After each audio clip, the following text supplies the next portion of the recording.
صلی اللہ علیہ یا ابا عبداللہ رحم اللہ من قرأ الفاتحہ۔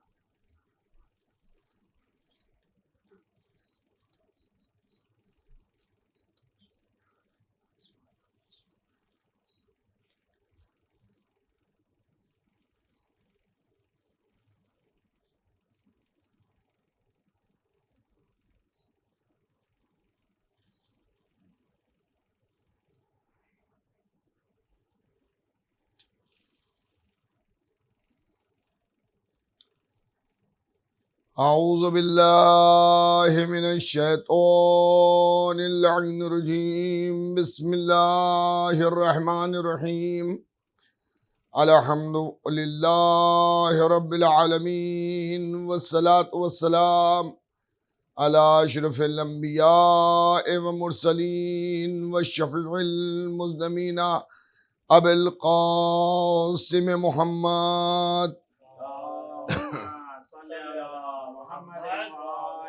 وآل بیتہ الطیبین الطاہرین المعصومین المظلومین من یومنا ھذا الی قیام یوم الدین، اما بعد فقط قال اللہ سبحانہ تبارک و تعالی وقول الحق، بسم اللہ الرحمن الرحیم، انما یرید اللہ لیذھب عنکم الرجس اہل البیت ویطہرکم تطہیرا۔ صلوات بھیجیے گا محمد۔ صلی علی محمد وآل محمد۔ عزیزان گرامی، اہل بیت پیغمبر علیہم الصلاۃ والسلام کے عنوان سے آپ کی خدمت میں جس سلسلہ گفتگو کو شروع کیا گیا وہ دھیرے دھیرے اپنی اختتام کی منزل کی طرف جا رہا ہے۔ میں نے پچھلی مجلسوں میں آپ کی خدمت میں یہ عرض کرنے کی کوشش کی کہ اہل بیت پیغمبر جن کا تعارف میں کرا چکا، جبکہ وہ محتاج تعارف نہیں ہیں بلکہ ساری دنیا انہی کے ذریعے متعارف ہوئی ہے اور ساری دنیا انہی کے صدقے میں پہچانی گئی ہے۔ خود پروردگار عالم نے ارشاد فرمایا حدیث قدسی میں کہ میں ایک چھپا ہوا خزانہ تھا، میں نے چاہا کہ میں پہچانا جاؤں تو میں نے دنیا کو خلق کیا۔ عزیزان گرامی، لیکن کیا اللہ کو کسی نے پہچانا جو حق ہے پہچاننے کا؟ اگر معصوم کی زبان سے سننا چاہیں تو جب معصوم نے اس کی تشریح فرمائی تو حضور ختمی مرتبت محمد مصطفیٰ صلی اللہ علیہ وآلہ وسلم ایک صلوات بھیج دیجئے محمد صلی علی محمد وآل محمد۔ مولا علی سے مخاطب ہو کر حضور ختمی مرتبت فرما رہے ہیں کہ یا علی، اللہ کو کسی نے نہیں پہچانا، یا میں نے پہچانا یا تم نے پہچانا۔ یا علی، مجھے کسی نے نہیں پہچانا، یا اللہ نے پہچانا یا آپ نے پہچانا۔ اور اس کے بعد پھر ارشاد فرمایا یا علی، آپ کو کسی نے نہیں پہچانا، یا اللہ نے پہچانا یا میں نے پہچانا۔ تو عزیزان گرامی، اللہ نے دنیا کو خلق اس لیے کیا کہ وہ پہچانا جائے، لیکن حقیقت میں کوئی اللہ کو پہچان نہ سکا سوائے محمد و آل محمد علیہم السلام کے۔ ایک صلوات بھیجیے گا محمد۔ صلی علی محمد وآل محمد۔ تو میں نے جو آپ کی خدمت میں عرض کیا کہ آل محمد کا تعارف تو وہ اس لحاظ سے کہ اب عالم اسلام بھولا نہ بن جائے کہ صاحب آل محمد ہیں کون۔ کبھی کبھی آل محمد میں ازواج کو بھی داخل کیا جاتا ہے، اور لوگ کہتے ہیں کہ ازواج پیغمبر بھی آل محمد میں سے ہیں۔ دیکھیے، ہمیں اس کا حق نہیں ہے کہ ہم کسی کو آل محمد میں داخل کر دیں یا ہم کسی کو آل محمد سے خارج کر دیں. یہ حق ہے اللہ اور رسول کا. اللہ اور رسول جو ہمیں بتا کے گئے ہیں ہم اسی کے مطابق مانیں گے. اللہ اور رسول نے جنہیں آل محمد کہا ہے وہ آل محمد ہیں، انہیں سبھی کو ماننا چاہیے. اور جن کے نام نہیں داخل کیے ہیں اس میں ہم کسی کو داخل نہیں کر سکتے. میں نے غالباً آپ کی خدمت میں اسی عشرے کی پہلی یا دوسری مجلس میں یہ بات عرض کی تھی کہ جب آیت تطہیر کے نزول کے موقع پر چادر یمنی اوڑھ کر پیغمبر اسلام لیٹے ہیں تو اس میں امام حسن علیہ السلام، امام حسین علیہ السلام، مولا متقیان حضرت علی ابن ابی طالب علیہ السلام اور صدیقہ طاہرہ حضرت فاطمہ زہرا سلام اللہ علیہا داخل ہوئی. اور یوں ہی داخل نہیں ہو گئی کہ باپ لیٹے میں ہیں تو بی بی داخل ہو گئی اور حضور جو ہے وہ آرام فرما رہے تو مولا علی اس چادر کے نیچے آ کے لیٹ گئے ہوں، یا امام حسن امام حسین نانا کے پاس یوں ہی چلے گئے ہوں، بلکہ سب نے سلام کیا اور اجازت مانگی. کیا مجھے اجازت ہے کہ میں چادر کے نیچے آؤں؟ تو نبی کریم نے اجازت دی اور سب کے سب اس چادر کے نیچے پہنچ گئے. جب سب کے سب پہنچ گئے تو ازواج پیغمبر میں حضرت ام المومنین ام سلمہ بھی آئیں، اور آنے کے بعد انہوں نے یہ کہا کیا مجھے اجازت ہے کہ میں بھی چادر کے نیچے آؤں؟ بالکل اسی انداز سے، انہی لفظوں سے کہ جس لفظوں سے ابھی اہل بیت پیغمبر مولا علی، امام حسن، امام حسین، صدیقہ طاہرہ نے حضور ختمی مرتبت کو مخاطب کیا تھا، لیکن نبی نے روک دیا. تو اس کا مطلب یہ ہے کہ اہل بیت، توجہ کیجئے گا، نبوت میں، اہل بیت محمد میں، حضور ختمی مرتبت کے اہل بیت میں یہ لفظ اہل بیت عام نہیں ہے عام انسانوں کی طرح سے، بلکہ قدرت نے انہیں خاص قرار دیا ہے، اور ایسا خاص قرار دیا ہے کہ اہل بیت نبوت میں علی ہوں گے، فاطمہ ہوں گی، حسن و حسین ہوں گے، اور امام حسین کی نسل سے 9 معصوم امام ہوں گے. اس کے علاوہ کوئی بھی اہل بیت پیغمبر میں نہیں ہے. ایک صلوات اور بھیجیے گا محمد والے.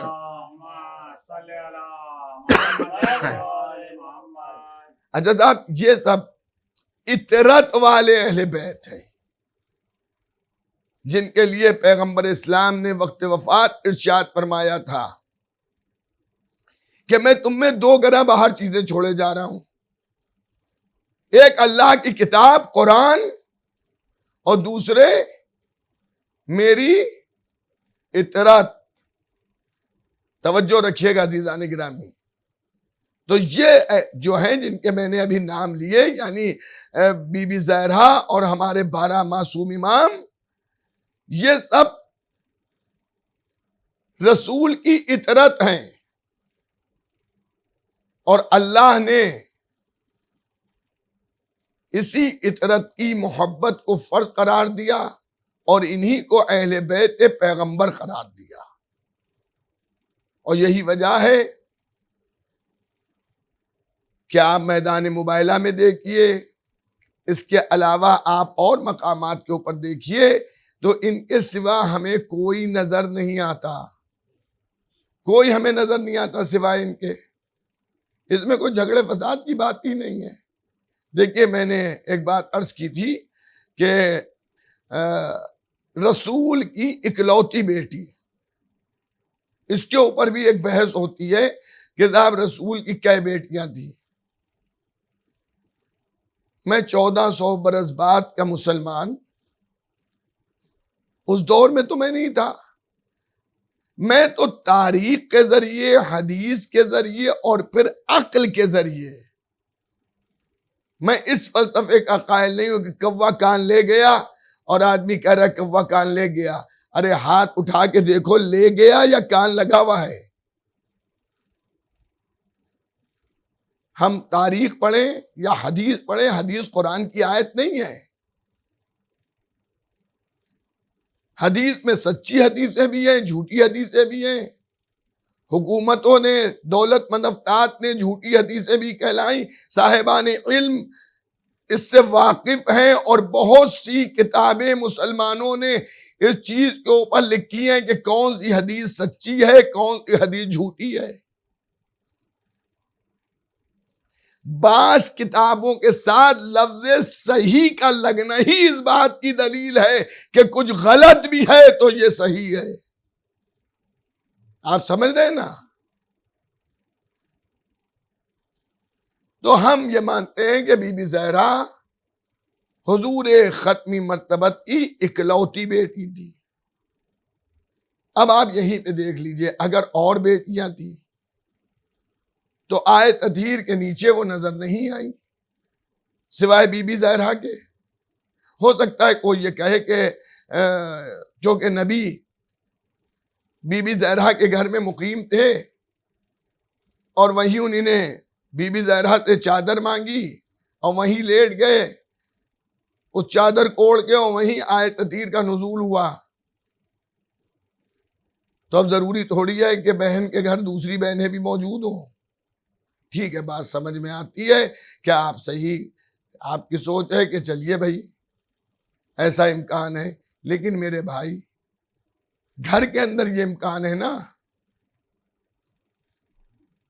جب میدان مباہلہ میں لے کے گئے ہیں نبی کریم میدان مباہلہ میں، تو وہاں کے اوپر تو قرآن نے وسعت تھی، وہاں جمع کا صیغہ تھا۔ تم اپنی عورتوں کو لے کے آؤ، ہم اپنی عورتوں کو لے کے آئیں۔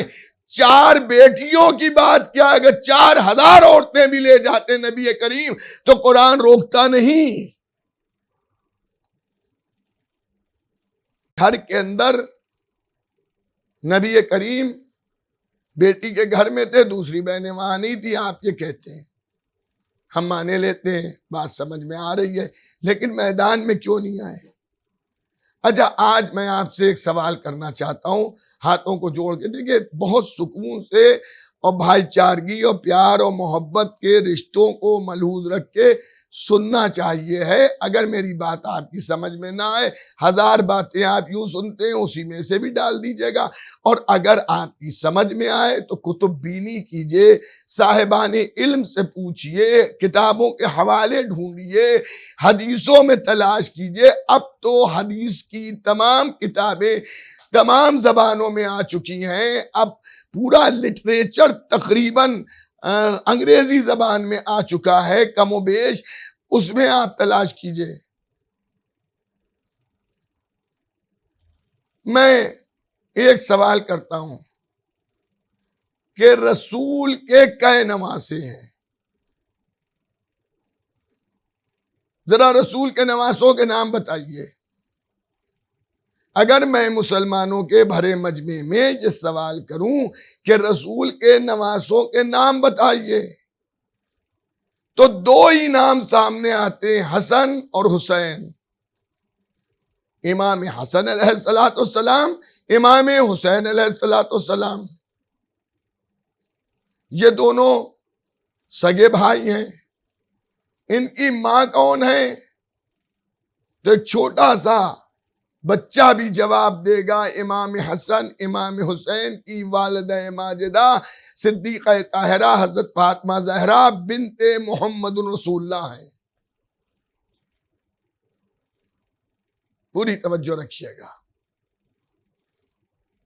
اگر ہم یہ پوچھیں کہ رسول کی نواسیوں کے نام بتائیے، تب بھی 2 نام آئیں گے، حضرت زینب کبریٰ اور حضرت ام کلثوم بنت علی و فاطمہ،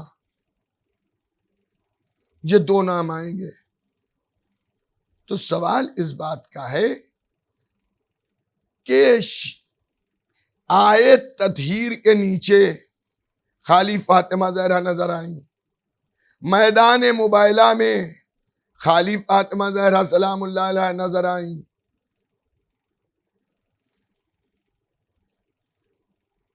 جب نواسوں کو دیکھا تو بی بی زہرا کے سوا کوئی نواسا نہیں نظر آیا، جب نواسیوں کو دیکھا تو اولاد بی بی زہرا میں نواسیاں بھی رسول کی نظر آئیں۔ چلیے، ہو سکتا ہے اور لاولد رہ گئی ہوں، توجہ کیجیے گا۔ میں اس موضوع کو اس سے پہلے بھی عالم اسلام کی خدمت میں عرض کر چکا ہوں، دعوت فکر کے عنوان سے، کہ آدمی فکر کرے، سوچے۔ میں اپنے چھوٹے بھائیوں کو اکثر ایک مثال دیتا ہوں اور ایک بات سمجھاتا ہوں، 10-20 روپے کی چیز بھی آپ اگر خریدنے جاتے ہیں تو اس میں بھی دیکھتے ہیں کہ صحیح ہے یا نہیں ہے۔ اگر ایک 10-20 روپے کی فروٹی بھی آپ خریدیں گے تو اس کے اندر دیکھ لیں گے ایکسپائری ڈیٹ تو نہیں ہے، ایکسپائر تو نہیں ہو گئی ہے، یہ صحیح ہے یا نہیں ہے۔ جبکہ 15-20 روپے کی کوئی اتنی اس دور میں اہمیت نہیں ہے۔ فقیر بھی اگر آپ اسے 5 روپے دیجئے، 5 کا نوٹ دیجئے، اور اگر وہ پھٹا ہوا ہوگا تو کہہ رہے ہیں بھیا یہ چلے گا نہیں۔ تو کیا دینی مذہبی عقائد اس سے بھی سستے ہو گئے کہ جس نے جو کہہ دیا ہم نے سن لیا اور مان لیا؟ اللہ نے آپ کو قوت عقل دی ہے، عقل و شعور کے ساتھ ان باتوں کو سنیے جن باتوں میں اختلاف ہے مسلمانوں میں۔ ہم ایک بات کہہ رہے ہیں، آپ دوسری بات کہہ رہے ہیں۔ ہم اس چیز کو صحیح سمجھ کے کہہ رہے ہیں، آپ اس کے خلاف جو بات ہے اسے صحیح سمجھ کے کہہ رہے ہیں۔ تو اس وقت ضرورت یہ ہے کہ دونوں باتوں کو سامنے رکھ کے ہم تاریخ کا، حدیث کا مطالعہ کریں، سیرت پاک پیغمبر کو دیکھیں، اور اس کے بعد قوت عقل کا دخل دیں اس میں۔ ہر چیز لکھی ہوئی صحیح نہیں ہوتی ہے۔ اس دور میں بھی جہاں انسان کی حرکات کیمروں کے ذریعے کیپچر کر لی جاتی ہیں، محفوظ کر لی جاتی ہیں، لیکن اس دور میں بھی ہر چیز صحیح نہیں ہوتی ہے، عقل کی ضرورت ہے۔ اب میں محترم خطیب اکبر مولانا مرزا محمد اطہر صاحب علی اللہ مقامہ ایک مثال دیا کرتے تھے، میں آپ کی خدمت میں انہی کے اصال ثواب کے لیے وہ مثال دیے دیتا ہوں۔ وہ فرماتے تھے کہ انگریزوں کے زمانے میں جب انگریزی حکومت ہندوستان میں تھی، ہم غلامی کی زندگی بسر کر رہے تھے، تو ایک انگریز کی یہاں ایک ہندوستانی ملازم تھا۔ کافی دن ہو گئے تھے، اس انگریز نے اس کو چھٹی نہیں دی تھی۔ تو اس کی بیوی جو تھی، بیوی بچے تھے وطن میں، وہ بیوی جو تھی خط لکھتی تھی کہ آؤ بھائی بچے یاد کر رہے ہیں، اتنے دن ہو گئے تم نہیں آئے۔ تو وہ انگریز سے اپنے صاحب سے چھٹی مانگتا تھا، تو صاحب جو ہیں وہ چھٹی دینے پہ راضی نہیں ہوتے تھے۔ ایک دن بیوی کو غصہ آیا اور اس نے خط لکھا، اور اس خط میں اس نے یہ لکھا کہ تم تو آنے کا نام ہی نہیں لے رہے ہو، ہمیں تو ایسا لگتا ہے کہ ہم بیوہ ہو گئے۔ اور وہ خط لکھ کے ان کو بھیج دیا۔ جب ان کے پاس وہ خط آیا تو انہوں نے اسے پڑھا کہ جس میں لکھا ہے ان کی بیوی نے کہ مجھے تو لگتا ہے میں بیوہ ہو گئی ہوں۔ اب یہ دوڑتے ہوئے اپنے صاحب پاس گئے کہ دیکھیے اب ہم رکنے والے نہیں ہیں، نوکری چولہے بھاڑ میں جائے، آپ چھٹی دیجئے نہ دیجئے، ہمیں جانا ہے۔ تو نے ہوا کیا جو تم اتنا جانے کے لیے پریشان ہو رہے ہو؟ کیا میرے گھر سے خط آیا ہے؟ تو وہ یہ سمجھا کہ شاید کوئی ان کے گھر میں مر آ گیا یا کوئی بہت زیادہ بیمار ہے۔ انہوں نے کہا ہوا کیا؟ کہ میری بیوی نے خط بھیجا ہے اور اس میں لکھا ہے کہ میں بیوہ ہو گئی، یہ مجھے محسوس ہوتا ہے، میں بیوہ ہو گئی ہوں۔ تو وہ انگریز تھا، بہت زیادہ اردو وغیرہ نہیں جانتا تھا، لیکن کام چلاؤ تھوڑی بہت اردو جانتا تھا۔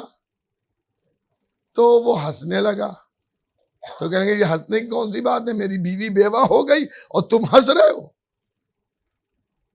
انہوں نے کہا بھائی ایک بات بتاؤ، بیوہ عورت کب ہوتی ہے؟ جب اس کا شوہر مر جاتا ہے تب وہ بیوہ ہوتی ہے۔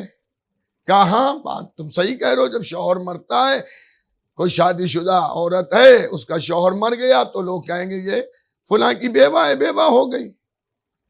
کہا انگریز کہتا ہے یہی تو میں تم سے پوچھنا چاہ رہا ہوں، تمہاری بیوی کہہ رہی ہے میں بیوہ ہو گئی جبکہ تم زندہ میرے سامنے کھڑے ہو۔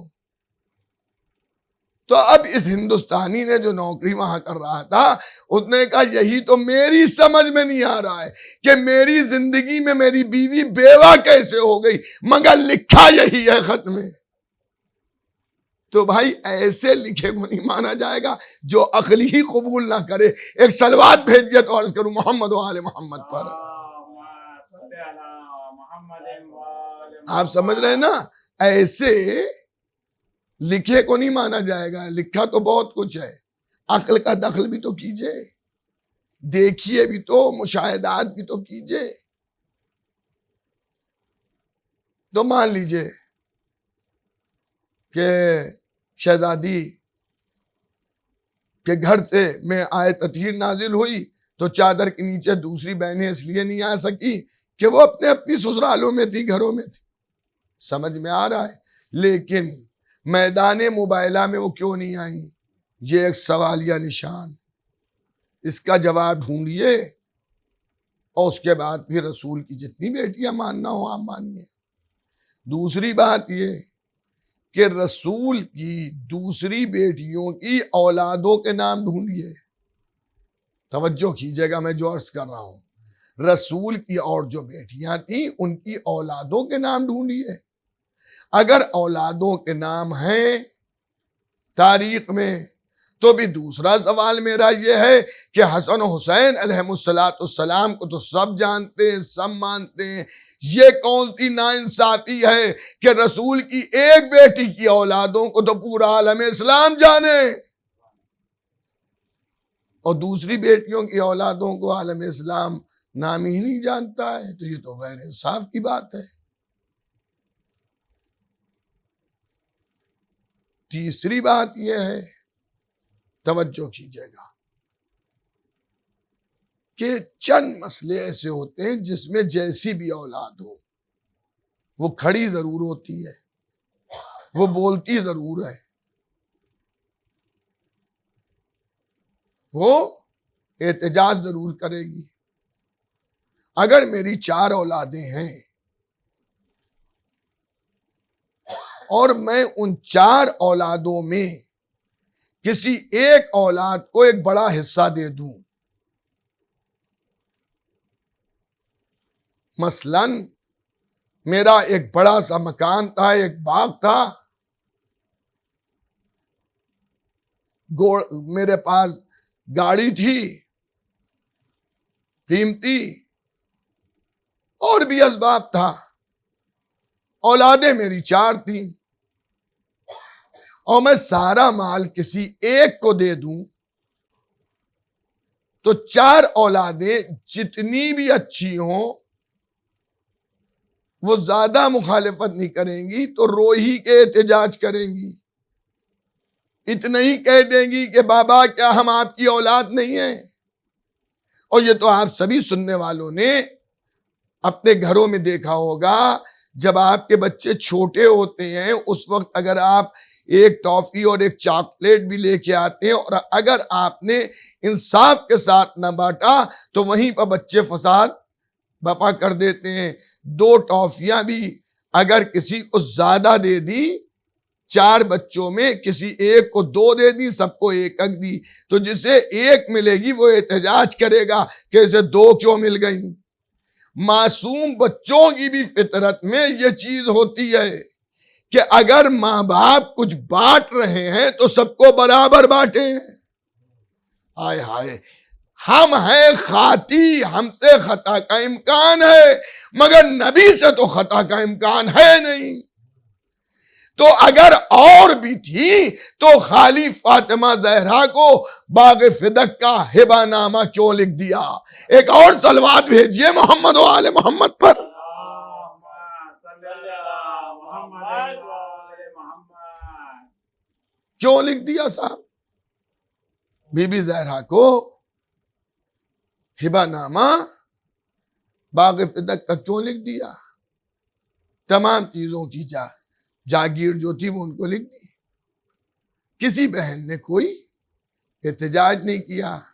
چلیے مانے لیتے ہیں بہنیں بہت اچھی تھیں، بڑی بابا کی مطیع و فرما بردار تھیں، کسی نے باپ کے فیصلے پر کوئی اعتراض نہیں کیا، چلیے ہم مانے لیتے ہیں۔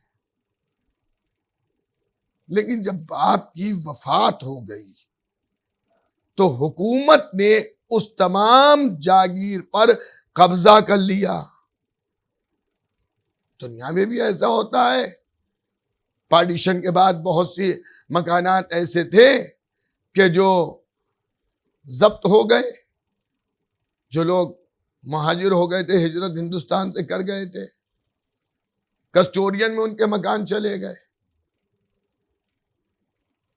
تو نبی کی وفات کے بعد نبی نے اپنی زندگی میں جو کچھ بی بی زہرا کو دیا تھا اس پہ حکومت نے قبضہ کر لیا۔ اچھا اب اس کا ثبوت بھی سن لیجئے کہ نبی نے اپنی زندگی میں باغ فدق کو، کہ جس کا ذکر قرآن حکیم میں بھی ہے، جو بغیر مسلمانوں کی قوت اور طاقت کے استعمال کے بغیر اللہ نے عطا کیا تھا، اور وہ اللہ کے حکم سے بی بی زہرا کے حوالے نبی کریم نے کیا تھا، اور اس پر مالکانہ قبضہ نبی کریم کی حیات طیبہ ہی سے بی بی زہرا کا تھا۔ میں پھر عرض کر رہا ہوں، میں خالی ایک سوالیہ نشان آپ کے سامنے پیش کر رہا ہوں، آپ میری بات کے اوپر بھی یقین نہ کیجئے۔ آپ تاریخ سے پوچھئے کہ ایک ذاکر، ایک خطیب، ایک مجلس پڑھنے والا ایسا کہہ رہا تھا تو صحیح کہہ رہا تھا یا غلط کہہ رہا تھا، یہ تاریخ اسلام سے پوچھئے، اور اس کے بعد کتب احادیث سے پوچھئے، اور آپ قرآن حکیم کی تفسیر سے پوچھئے۔ آپ سمجھ رہے ہیں نا؟ جب آپ اسے غور کیجئے دیکھیے تو مالکانہ قبضہ بی بی زہرا کا تھا۔ جب حکومت نے اس پر قبضہ کیا ہے تو اس طرح سے قبضہ کیا گیا کہ جو لوگ وہاں باغ کے نگہبانی کر رہے تھے، جو اسٹاف تھا جس کو تنخواہ بی بی زہرا کی جانب سے مل رہی تھی، اور بی بی زہرا کے گھر سے جو بھی ہدایات تھیں ان ہدایات کے اوپر وہ کام کر رہے تھے، ان کو گرفتار کیا گیا، وہاں سے بے دخل کیا گیا، اور وہ سب مدینے بھیجے گئے۔ اور جب وہ مدینے آئے بی بی زہرا کی خدمت میں تو انہوں نے سارا واقعہ سنایا، اور سنانے کے بعد کہا کہ وہاں پر تو ایسا ہو گیا کہ وہ ہمیں وہاں سے نکال دیا گیا، دوسروں نے اس کے اوپر قبضہ کر لیا۔ تو بی بی زہرا نے احتجاج کیا، اور پھر وہ دربار میں گئی اور جا کے انہی نے مطالبہ کیا اپنے حق کا۔ تو جب انہی نے مطالبہ کیا تو یہ تو نبی کا دیا ہوا مال تھا، تو وقت مطالبہ دوسری اولادیں بھی کھڑی ہوتی، حق تو اس میں میرا بھی ہے، اس میں حق میرا بھی ہے، ہمیں حق دو۔ لیکن نہ مطالبہ باغ فدق کے موقع پر بی بی زہرا کے سوا کوئی نکلا۔ چلیے ہو سکتا ہے کوئی یہ کہے کہ اور بیٹیوں پاس دولت اتنی تھی کہ انہی نے باغ فدق کی طرف نظر ہی نہ کی، دیکھا ہی نہیں۔ یہ میری بہن کو میرے بابا دے گئے ہیں، اب ہم اس طرف دیکھیں گے نہیں، جو بھی ہو وہی نگرانی کریں ہم یا کچھ ہو۔ تو ایک چیز اور آپ فطرت بشریت میں سمجھ لیجئے، اگر کسی کے 3 بھائی بہن ہیں یا تینوں بہنیں یا تینوں بھائی ہیں کسی کے، اور اسے ملا کے 4 ہوتے ہیں، اور اس میں 3 مالدار ہیں اور ایک کمزور ہے، مالی اعتبار سے کمزور ہے، تو اکثر ایسا بھی ہوتا ہے کہ بہن بھائی میراث میں جو حق ملتا ہے وہ اپنے اسی بھائی بہن کو دے دیتے ہیں جو مالی اعتبار سے کمزور ہوتا ہے، کہ اللہ نے ہمیں تو بہت دیا ہے، اس کے پاس رہنے کو گھر نہیں ہے، کھانے کو روٹی نہیں ہے مثلاً، تو چلو ہم اپنے والد کی میراث خود نہیں لیتے، اسے دیے دیتے ہیں۔ لیکن وہ جو بیچارہ غریب ہے بھائیوں میں یا بہنوں میں، اگر کوئی اس پر ظلم اور ذاتی سے اس کا نقصان کرے تو بہن بھائی نکل آتے ہیں، پھر انہی نے جو بھی حق دیا ہے اپنے بھائی یا بہن کو دیا ہے، حکومت کو تھوڑی دیا ہے، دوسرے افراد کو تھوڑی دیا ہے، تو وہ آستین سود کے باہر نکل آتے ہیں کہ کیا ذاتی کر رہے ہو، یہ میری بہن کا حق ہے۔ اگر بی بی زہرا کی اور بہنیں دولت کے اعتبار سے بی بی زہرا سے زیادہ مضبوط تھیں اور انہوں نے اس لیے اپنے بابا کے حق کو خود نہیں لیا تھا، بی بی زہرا کو دے دیا تھا، تو جب اس جاگیر کے اوپر حکومت نے قبضہ کیا تھا تو ان بہنوں کو صدائے احتجاج بلند کرنا چاہیے تھی، لیکن وہاں پر بھی نہیں۔ میں استدلال کے لیے عرض کر رہا ہوں، ورنہ آل محمد سے کوسوں دور ہے غربت، جن کی کنیزیں اشارہ کر دیں، یہ کہہ دیں کہ اگر میں چاہوں تو یہ مٹی کی دیوار سونے کی ہو جائے تو دیوار سونے کی ہو جائے۔ اگر علی زمین کو ٹھوکر مار دے تو خزانے زمین اگلنے لگے۔ میں استدلال کے لیے بات سمجھا رہا ہوں۔ اب اچھا چلیے، دامن وقت میں گنجائش بھی نہیں ہے،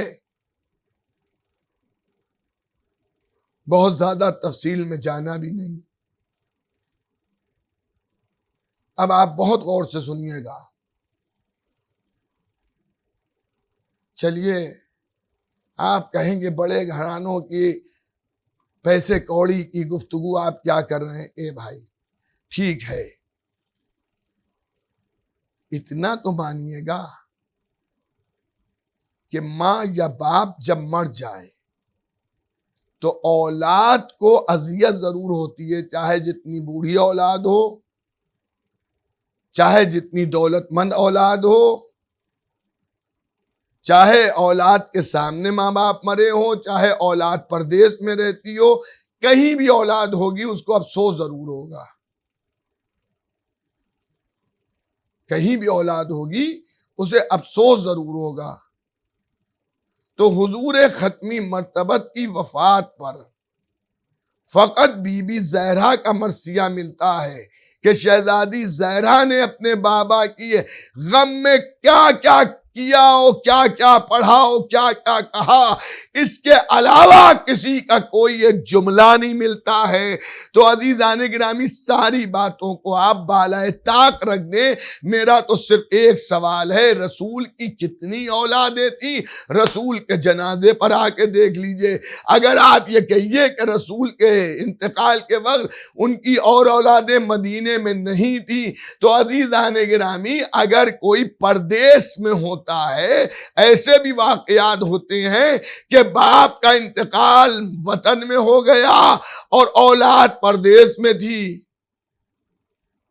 ملک میں نہیں تھی، تو سال 2 برس کے بعد جب اولاد آتی ہے تو کم از کم باپ کی قبر پہ تو جاتی ہے۔ جہاں تاریخ نے ایک ایک چیز لکھی، ڈھونڈیے تاریخ میں. تو ان سب چیزوں کو بذریعہ عقل سمجھیے کہ اگر رسول کی اور بھی بیٹیاں تھیں تو تاریخ میں ان کا وجود اور جگہوں پر کیوں نہیں ملتا ہے. میرا سوال یہ ہے.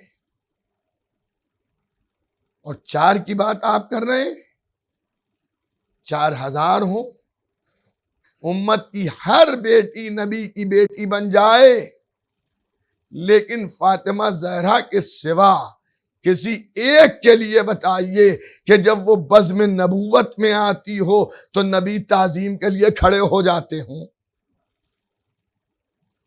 پورا عالم اسلام مانتا ہے اسے کہ شہزادی کونین جب بزم رسالت میں آتی ہیں تو رسول تعظیم کے لیے کھڑے ہو جاتے ہیں,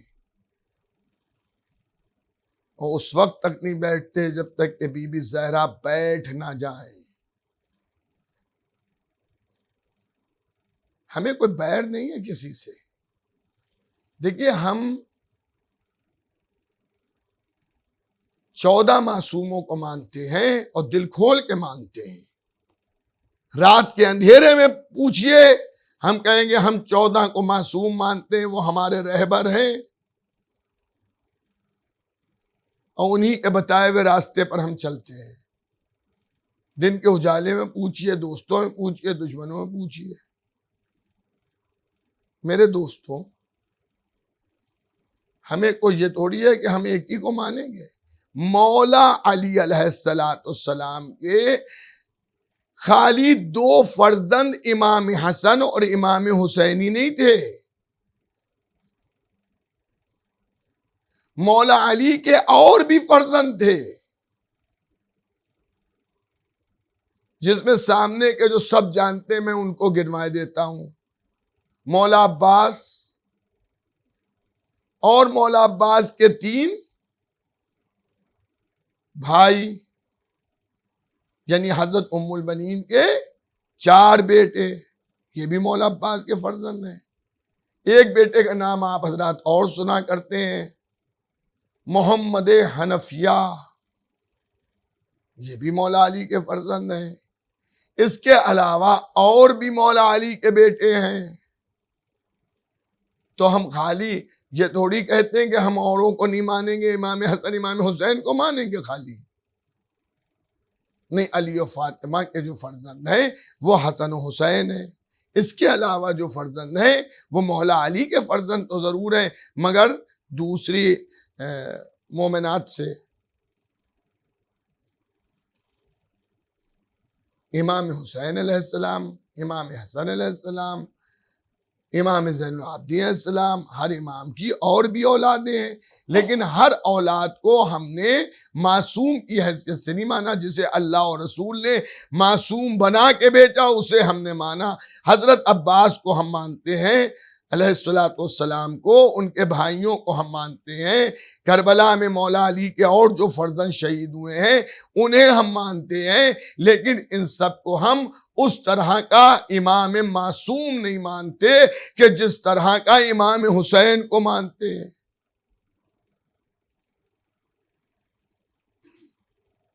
مگر ہم انکار تھوڑی کرتے ہیں کہ نہیں اور کوئی نہیں ہے مولا علی کا فرزند, صرف حسن حسین ہے. یہ سلسلہ آپ 11ویں امام تک لے جائیے, وہاں تک آپ کو یہ ملے گا کہ اور بھی معصوم, اور بھی فرزند ہیں, اولادیں ہیں, مگر جو معصوم ہے اسے معصوم کی حیثیت سے مانا جا رہا ہے. آپ کو اگر یقین نہ ہو تو آپ ایران چلے جائیں, عراق چلے جائیں, بہت سے روضے ایسے ملیں گے جو معصوم زادے کے ہیں. ہم انہیں مانتے ہیں, جو بھی اس گھرانے کے ہیں ان سب کو ہم مانتے ہیں, مگر جو جس حیثیت کا ہے اس حیثیت سے مانا جائے گا. ہم ہر فرزند کو معصوم کی حیثیت سے نہیں مانتے ہیں. معصوم کی حیثیت سے اسی کو مانتے ہیں جو اللہ اور رسول کا بنایا ہوا معصوم ہوتا ہے. تو ہمیں کوئی رسول کے گھر سے کوئی وہ تھوڑی ہے کہ ہم بی بی زہرا ہی کو مانیں گے اور کسی کو نہیں مانیں گے. مگر بھائی ان کا کردار تم کچھ دکھاؤ تو تبھی تو مانیں گے. خالی یہ کہہ دو اتنے تھے اتنے تھے، کہیں پر نظر تو آئے. ایک صلوات بھیجیے محمد و آل محمد. اللہم صلی علی محمد و آل محمد. ایک اور صلوات بھیج دیجیے محمد و آل محمد. اللہم صلی علی محمد و آل محمد. تو عزیزان گرامی، حضرت عباس علمبردار کو بھی ہم مولا علی کا فرزند مانتے ہیں اور ان کی ہم بہت زیادہ عزت کرتے ہیں، ان کا احترام کرتے ہیں. ہمارے ہاں مولا عباس کو سال بھر ہم سب یاد کرتے ہیں.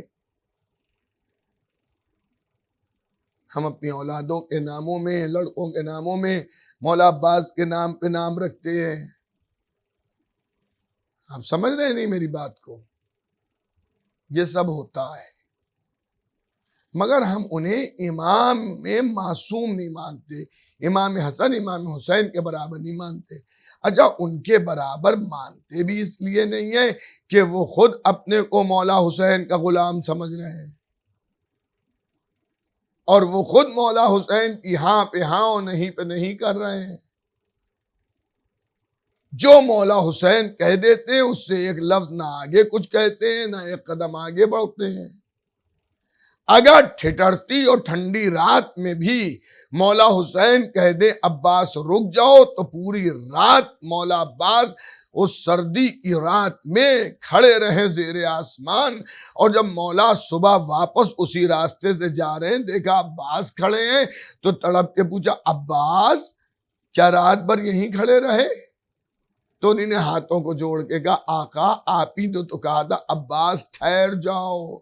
تو جب آپ نے کہا ٹھہر جاؤ تو اب عباس کی یہ مجال نہیں ہے کہ وہ ایک قدم آگے بڑھ جائے یا ایک قدم پیچھے ہٹ جائے.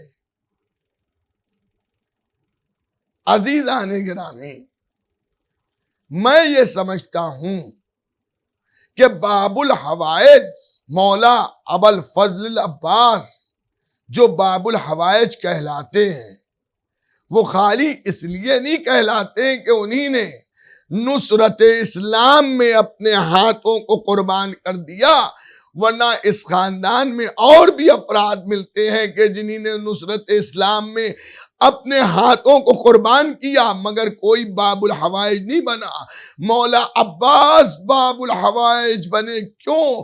یہ اللہ اور رسول اور امام حسین ابن علی کے اتنے مطیع و فرما بردار ہیں اور امام کو اپنے نفس پر اس طرح سے اولا بالتصرف جانتے ہیں کہ عباس ابن علی نے ایک سانس بھی خلاف اطاعت امام حسین نہیں لی. تو قدرت نے بھی حضرت عباس کو باب الحوائج بنا دیا. باب الحوائج کا مطلب یہ ہے کہ دعاؤں کی قبولیت کا دروازہ.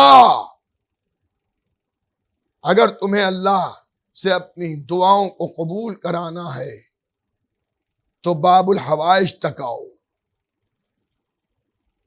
جو دعاؤں کی قبولیت کا دروازہ ہے. عزیزان گرامی، آج کی شب، کل کا دن باب المراد کے مصائب پڑھنے کا ہے اور ہم میں سے ہر شخص ایک خاص محبت رکھتا ہے باب الحوائج سے، اور اس کا ایک سبب یہ بھی ہے کہ ہم اور آپ اپنی پوری زندگی میں جب بھی کبھی کسی مصیبت میں گرفتار ہوتے ہیں تو ہم تڑپ کے عباس ابن علی کو پکارتے ہیں. دنیا میں جہاں جہاں حضرت عباس کے روضے ہیں، درگاہیں ہیں، آپ اس میں دیکھیے کہ جس طرح سے امام حسین کے نام پر مسلم اور غیر مسلم سب جمع ہوتے ہیں، اسی طرح سے باب الحوائج کے نام پر بھی مسلم اور غیر مسلم سب جمع ہوتے ہیں۔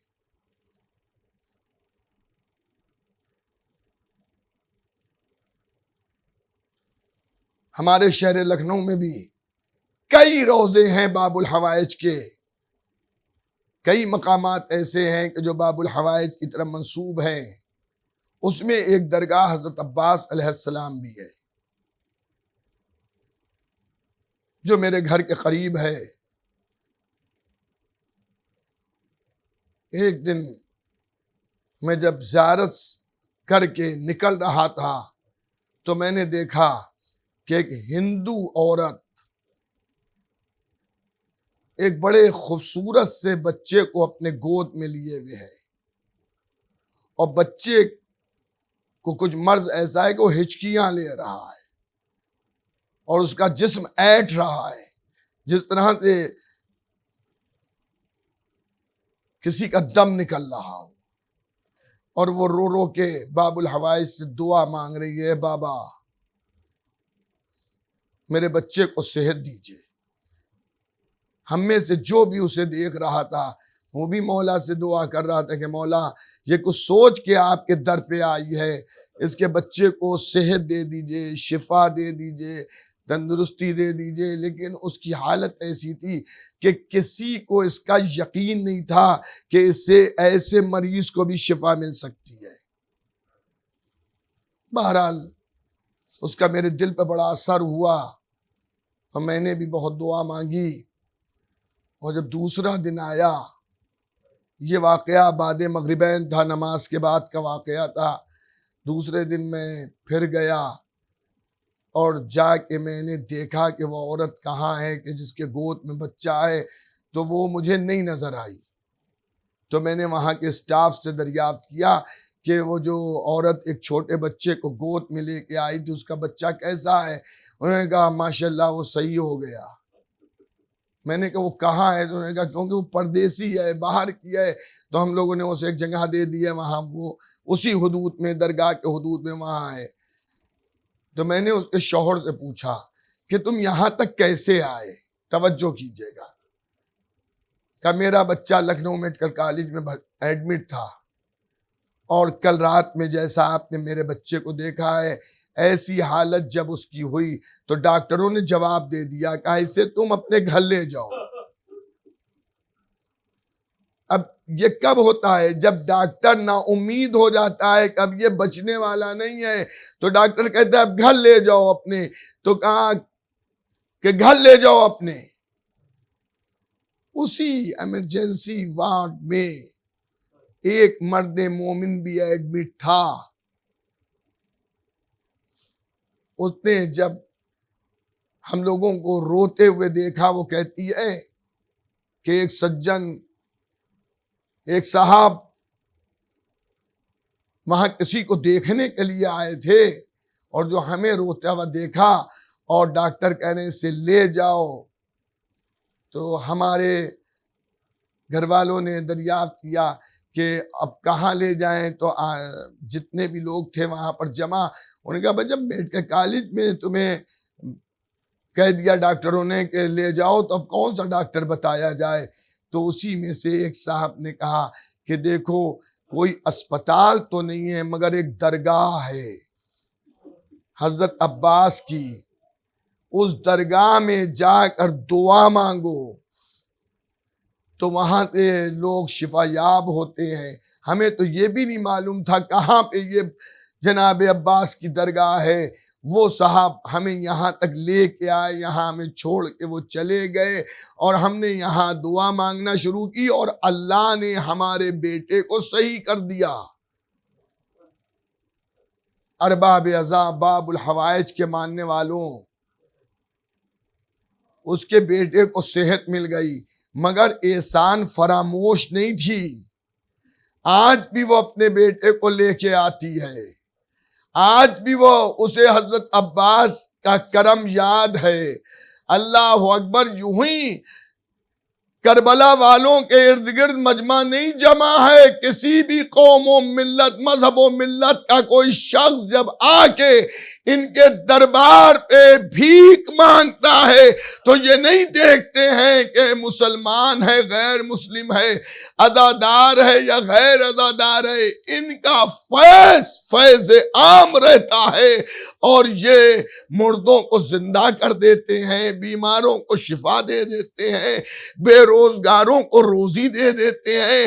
آپ دنیا میں جتنی بھی بارگاہیں جناب عباس سے منسوب ہیں ان پر دیکھیے، ہر قسم کا انسان آ کر بھیک مانگ رہا ہے.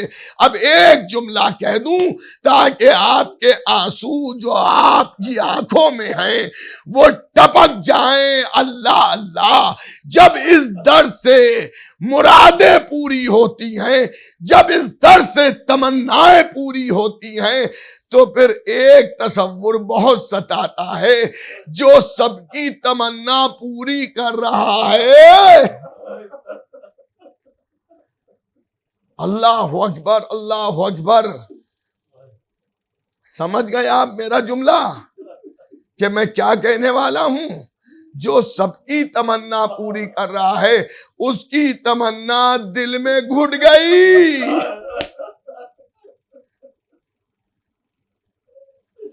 چند تمنائیں تھی حضرت عباس کو. ایک تمنا تو یہ تھی، جب حضرت مسلم ابن عقیل کی شہادت کی خبر ملی ہے تو آپ جانتے ہیں نا کہ حضرت مسلم ابن عقیل کی زوجہ حضرت عباس کی سگی بہن تھی. تو جب بیوہ ہوئی، شوہر کی شہادت کی خبر ملی تو حضرت مسلم ابن عقیل کی زوجہ رو رہی تھی. ایک تو سفر میں خبر ملی اور اس کے بعد شوہر کی شہادت کی خبر مل گئی. 2 بیٹے بھی شوہر کے ساتھ تھے، ان بیٹوں کی کوئی خبر نہیں. تو زوجہ مسلم تڑپ تڑپ کے رو رہی تھی. دنیا کا کوئی بھی غیرت دار بھائی اپنی بہن کو روتا نہیں دیکھ سکتا ہے.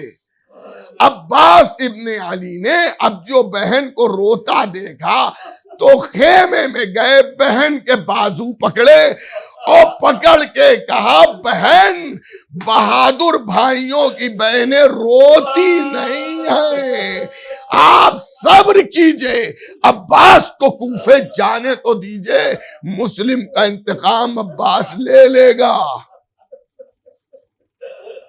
دوسرے یہ تمنا تھی، شب عاشور حبیب حسین سے اجازت دلوا دینا، آقا اجازت دے دیں گے تو عباس پورے لشکر سے اکیلے مقابلہ کر لے گا. یہ دوسری تمنا تھی. اور تیسری جو سب سے اہم اور سب سے بڑی تمنا یہ تھی کہ سکینہ تک پانی پہنچا دے عباس، سکینہ تک پانی پہنچا دے عباس. ارے عباس ابن علی اپنی اولادوں سے زیادہ حضرت سکینہ سے محبت کرتے تھے. آج عباس ابن علی سے جب دعا مانگیے گا تو سکینہ کا واسطہ دے دیجیے گا. جزاک اللہ، جزاک اللہ، جزاک اللہ، جزاک اللہ.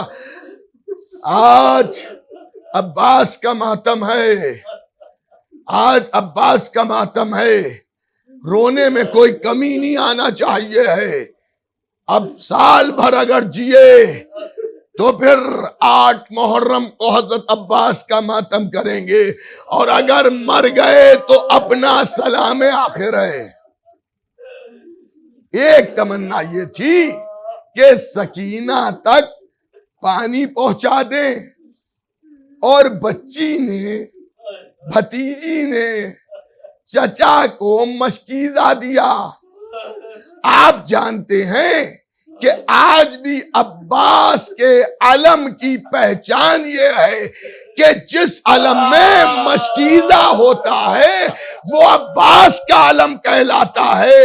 چچا کو بھتیجی سے، بھتیجی کو چچا سے اتنی محبت تھی کہ آج 1400 برس بعد بھی عباس کے بازو قلم ہو گئے، عباس کا سر تن سے جدا ہو گیا، مگر مشکیزے کا رشتہ عباس سے آج بھی ہے. ارے بھتیجی کے لیے جو پانی لینے گیا تھا وہ نہر فرات پر گھیر لیا گیا. اللہ اکبر، اللہ اکبر. آپ کی آوازیں بلند ہیں، روتے رہیے، پرسہ دیتے رہیے. عزاداروں، آپ اپنے گھروں میں بیٹھ کر رو رہے ہیں نا، آپ کے رونے پر کوئی پابندی نہیں ہے، آپ کے رونے پر کوئی آپ کو تماچے نہیں مار رہا ہے. لیکن کربلا میں جب سکینہ اپنے چچا عباس کو پکار رہی تھی تو تماچوں پہ تماچے، تازیانوں پہ تازیانے.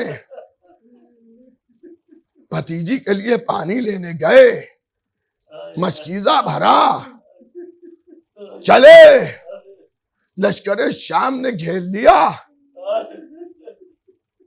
علی کا بیٹا کوشش یہ کر رہا ہے کہ مشکیزہ خیموں تک چلا جائے. کس میں یہ دم تھا جو عباس کو خیموں تک آنے سے روک لیتا، لیکن حسین نے لڑنے کی اجازت نہیں دی تھی. لیجئے عزاداروں، دہنا بازو قلم ہوا، پھر تھوڑی دیر کے بعد بایاں بازو قلم ہوا. عباس اپنی ہمت نہیں ہارے، ارے دانتوں سے مچ کے سکینہ کو پکڑ کے